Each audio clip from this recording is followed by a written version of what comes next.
Welcome one and all, whoever may be watching this. This will be part 34 of Tides of Numenéra. Just starting on the menu screen because the last video ended up being another long one, so I cut the end off and I'm just gonna slap it on to the beginning of this video. So as a result, I don't really have an official intro. But here we are. Once again, thank you if you made it through the last couple of videos. I know they were slightly longer, some of them were very long, but I just really appreciate the views and everyone coming along for this ride. Let's jump into this.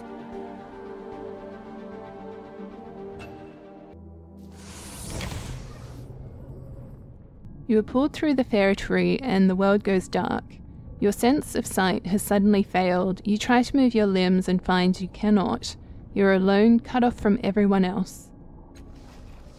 You sense the terrifying presence of the sorrow as it surges through the portal behind you. Knowing you are trapped, it reaches out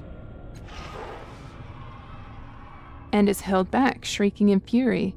Its cries vanish at once, as if an impermeable wall has suddenly been raised between you.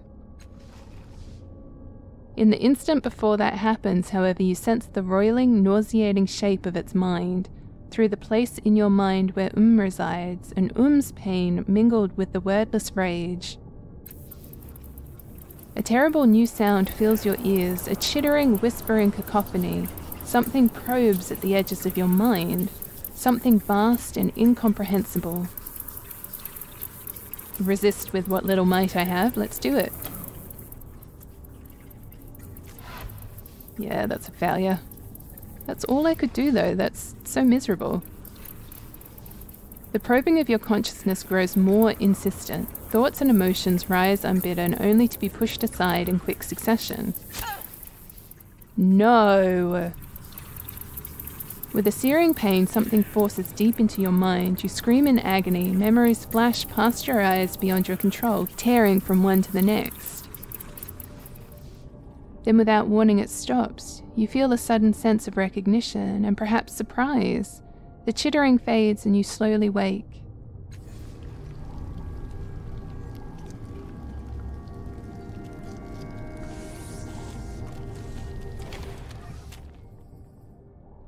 What is this? What new treasure is here for me to find? A friendly voice booms. Opening your bleary eyes, you see an earnest, grey-skinned non-human with a toothy smile. He is tall and wide across the shoulders and exudes great strength. His hands terminate in long claws. That tattoo, so another of the changing God's children has made her way here. It's been a long time. But where are my manners? My name is Druckagen, and you are in the bloom. Though I dare say you didn't expect to arrive here quite like this. His voice is warm and welcoming, but there is something about his tone that suggests something more predatory. His cast-offs always find the most exciting curios for me. He studies you briefly, his eyes roving across your body with practiced ease. Do you have questions? Perhaps I can answer them for you. The answer is yes. Oh, shivers. I want to end this video. Okay, Mielavest has been destroyed. Shock flashes across his features and he wipes it clear. I am sorry to hear that. I never had the honor of a visit, though I longed to go. Such accumulated knowledge, so many artifacts lost. The value the pieces would have been worth. Well, no matter, what's done is done. That is valuable information. I need to think on how best to leverage it. I am here looking for the first cast-off. She has been dead for over a century. Have you tried her tomb? Fine, if I were looking for a random cast-off in the bloom, where would I start? Very good indeed. You declare one thing, I declare another, and so you find a way to sidestep my denial. I concede in the face of your surety that my information may be incorrect. I do not have your answer, but I know one who might. She's very confident in her information. How intriguing. If you want to know anything about the bloom, you should speak to its ruler, the Numenéra. Anyone can claim that title. Question is how well she holds it. He raises an eyebrow. Well enough so far. Alright, where can I find the Numenéra? Inside her fortress, but she has locked her gates to outsiders while she considers the problems that face her. Only those who can provide something of value to her get in now. He bows. Like me. I see. So what do you want in exchange for an introduction to the Numenéra? I once had claim to an artifact, but it was spirited away to a place called the Ascension of Kexliniash, a realm of crystalline beauty. I need that artifact back. It's called the Magmatic Amulet, a circle of dark, hyaline material. It is of great interest to me. Great interest. I believe that you may be uniquely suited to retrieve it. He bows. Find it, bring it to me, and I guarantee you an audience with the Numenéra. How do I get to this ascension? Follow the caravan road to the trade post. You'll find more there, and it will take you to the ascension. Or rather it did, but that's why I'm sending you cast off. Your kind always finds a way towards your sire's footsteps. What's the Moor? A Moor is one of the many mouths of the bloom, reaching its tendrils through the dimensions. Some enterprising individuals travel these tendrils, exploring new worlds and bringing back strange and wondrous items for trade. Fine, I agree. I'll remember that. Dracogen smiles thinly and inclines his head. I hoped you might. He raises a slender finger. Oh, before we part, you have the scent of an old friend on you. Tibia, if you should happen to come across him again, please tell him that I would love to see him again. He and I have matters to discuss. Making a note. Remember the Magmatic Amulet from the Ascension.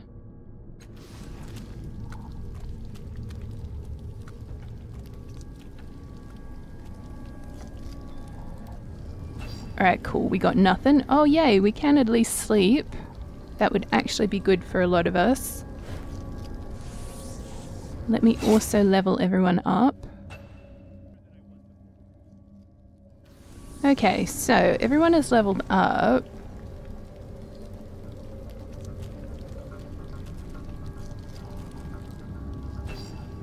Apparently that's... Oh, okay, these things are attacking her. Oh dear. A woman, barefoot and in rags, stands defensively beside her tent.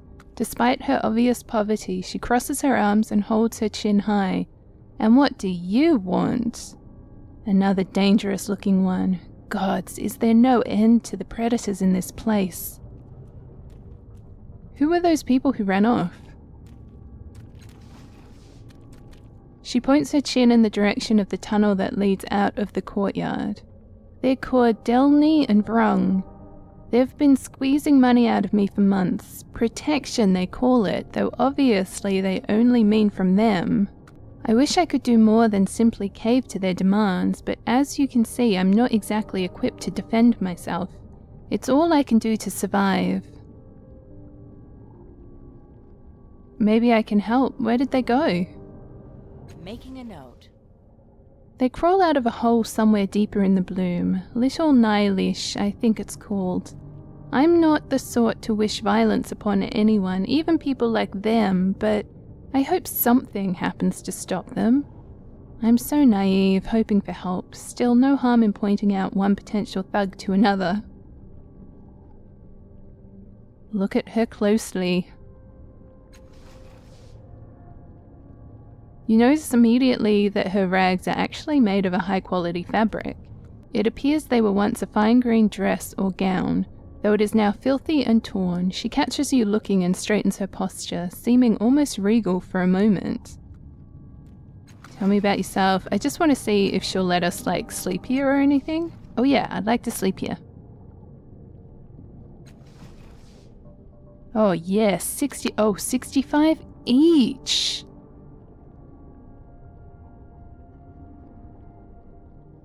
I always get really excited when I see the costs of these ones and then realize, oh wait, it's for all of us. 65 times 4 is 260. Far out. How much money do I have?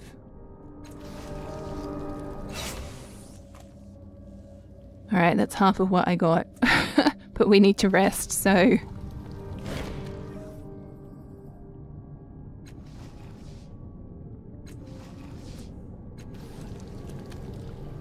That feels better. Ready to take on the world. Okay, well, now that we've done that... Action! Here I come! Oh gosh, there's a lot going on here. So this dude has a name. I guess he's selling the slaves, maybe. You want it done right. This is some kind of monument. Waits for prey, that's a nice name. Fine. A metal pylon, so polished it might be crystal, has been thrust into the bloom flesh at the junction of two armored neural axons.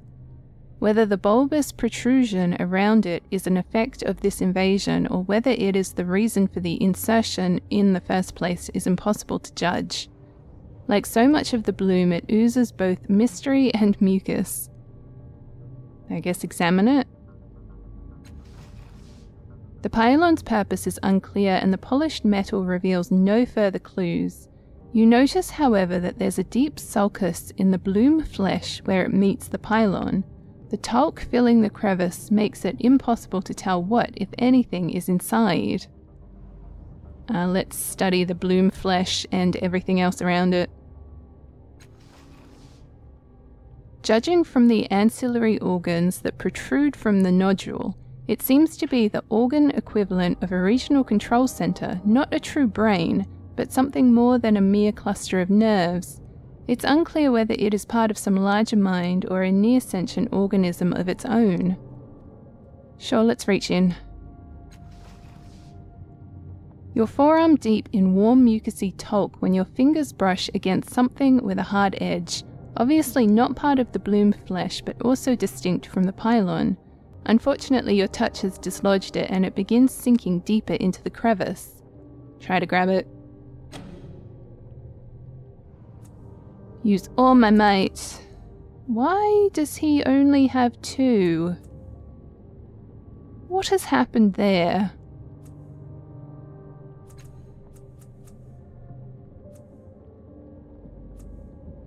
Oh no, oh this is speed. Okay, my bad. That makes so much more sense. I was like, why is she owning this? You plunge in deeper and catch hold of the metal object. With relief, you pull your arm and the recovered cipher out of the mucousy sulcus. Well, yay, I just got another cipher that I'll probably never use. Ooh, fire a blast that deals nice.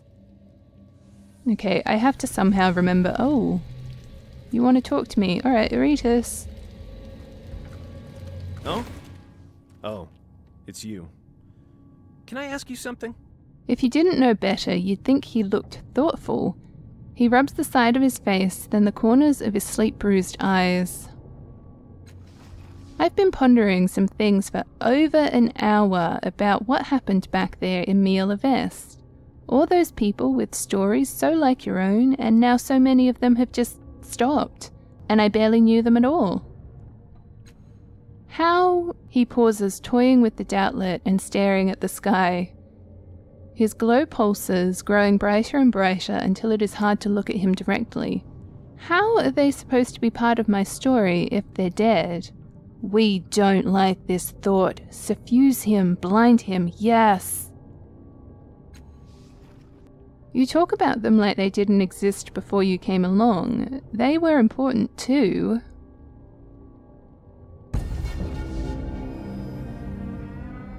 Oh, I know, he says, chuckling. I didn't think they appeared the moment I arrived.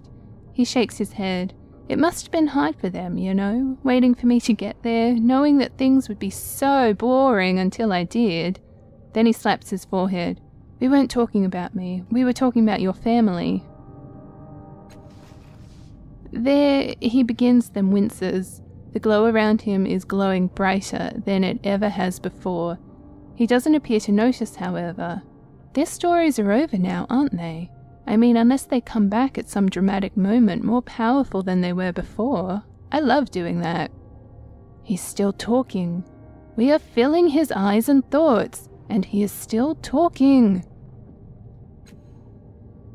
But assuming that doesn't happen, what does it mean? Their stories mattered to them, I think. But what do they matter now?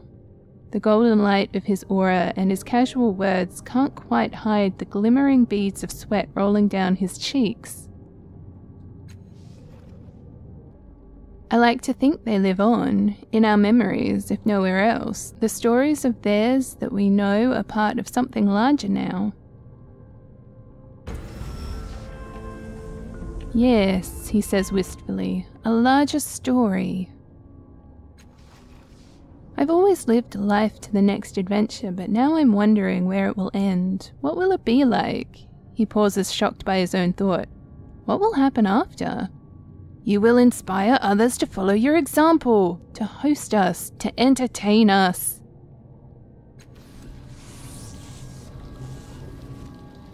Interesting. Yes, now. Okay, there's Bruska. Hello. Some dwellers and some thugs. Being told to move along. That's the vast interior. Slave auction. Crashed. Katina. Oh nice, somewhere we could sell some things. Maybe we should do that. That's a giant creature. Maybe there's no one here to sell stuff to? What are these guys staring at? A pale, heavy-set merchant woman stands by an agitated Anine. Her eyes seem to have trouble focusing on you, and when they do, she drops them, her hands nervously adjusting the scarf around her neck. Need help, can't think, I must. I'm Skydid. Did you want to trade? Why are you wearing that heavy scarf? Her eyes meet yours, and for a moment you almost think there's a pleading quality to them. Then they blaze with fury. That's none of your business. Leave it be, or just leave. As she speaks, she fiddles with her scarf again, and you notice splotches of blood on it. Scarf, I forgot. I'd put it on to hide. Nothing. It hides nothing. Try to see under her scarf. You have a little something on your scarf, right there, under your chin.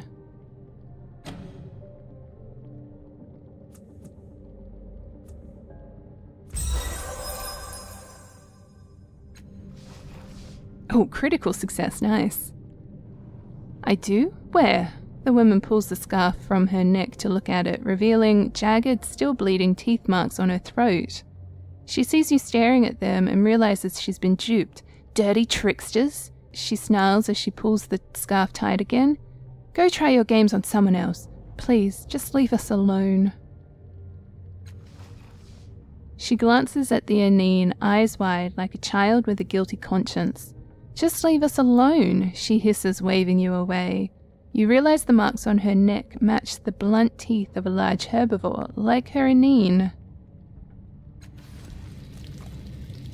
I mean, I kind of want to sell some stuff. A large, agitated beast looms over you. It is an Anine, a beast of burden. These creatures are normally docile, but this one bares its teeth and snaps at you as you draw near. It rakes the air with its stubby claws. Let's examine it. Look, Aretas cries. The beast has blood on its mouth, and its mistress has blood on her neck. That means... Aretas's eyes widen. Foul Anine, feeding on your mistress like some feeding thing. Aretas strides forward, rolling up his sleeve and balling his fist. I'll handle this. Wait, Aretas, punching it might not be the best option. Aritas turns, scowling. Punching is always the best option, unless you can skewer. Skewering is even better. He smiles benevolently. But please, tell me your other exciting options. We could examine it.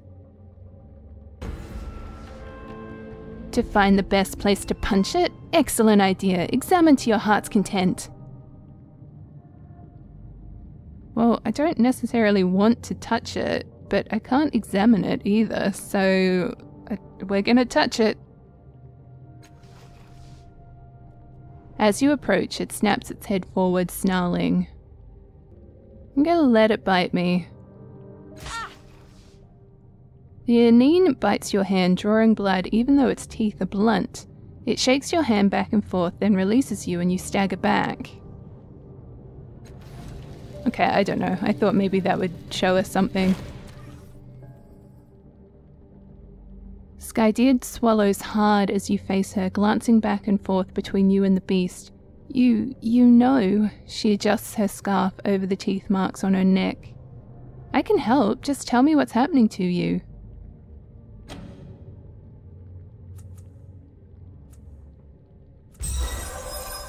Another critical success?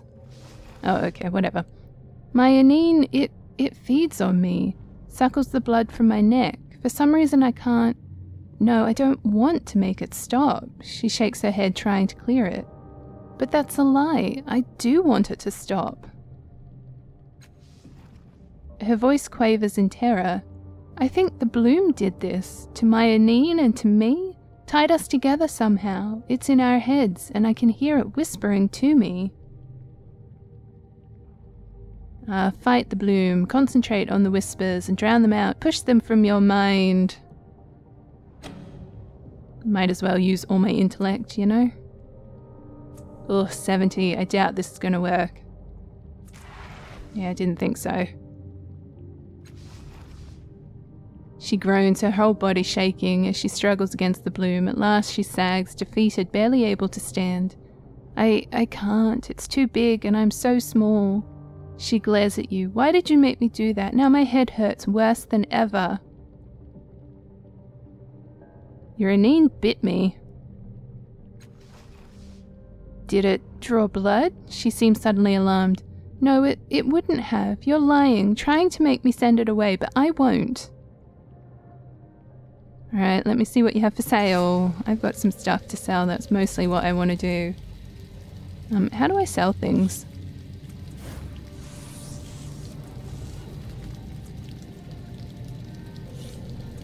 Need to make back some money from resting, but also make more money so I can rest. It's pretty much what's happening here. With that said, these could be some sweet weapons. Yeah, okay, I might have a look at this in my own time. I mean, I say that all the time, and then I never ever do come back.